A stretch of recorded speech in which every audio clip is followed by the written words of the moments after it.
Sims ಏನು ಆಸ್ಪತ್ರೆ ಇದೆ ಮತ್ತು ಟೀಚಿಂಗ್ ಕಾಲೇಜ್ ಇದೆ ಅಲ್ಲಿ ಸಂದೀಪ್ ರಾಜ್ ಅನ್ನೋ 27 ವರ್ಷದ ಡಾಕ್ಟರ್ ಅವರು PG ಮಾಡ್ತಾ ಇದ್ರು ರೇಡಿಯಾಲಜಿ ಫೈನಲ್ ಇಯರಲ್ಲಿದ್ದು ಅವರು ನಿನ್ನೆ ಸೂಸೈಡನ್ನು ಮಾಡ್ಕೊಂಡಿದ್ದಾರೆ.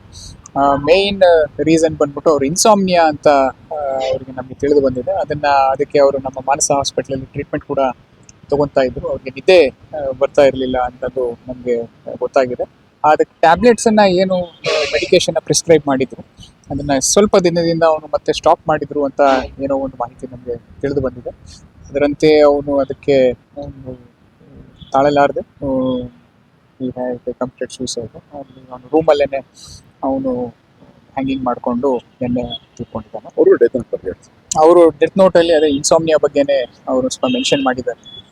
ಅದ್ರ ಜೊತೆಗೆ ಅವ್ರ ತಂದೆ ತಾಯಿನ ಅವ್ರಿಗೆ ಕ್ಷಮೆ ಕೇಳ್ತಾ ಅವ್ರನ್ನ ಯಾರು ಫ್ಯಾಮಿಲಿ ಮೆಂಬರ್ಸ್ ಎಲ್ಲಾನು ಚೆನ್ನಾಗಿ ನೋಡ್ಕೊಳ್ಳಿ ಅಂತ ಹೇಳಿ ಅವರು ತಮ್ಮ ಪ್ರಾಣವನ್ನು ಬಿಟ್ಟಿದ್ದಾರೆ. ಓಕೆ.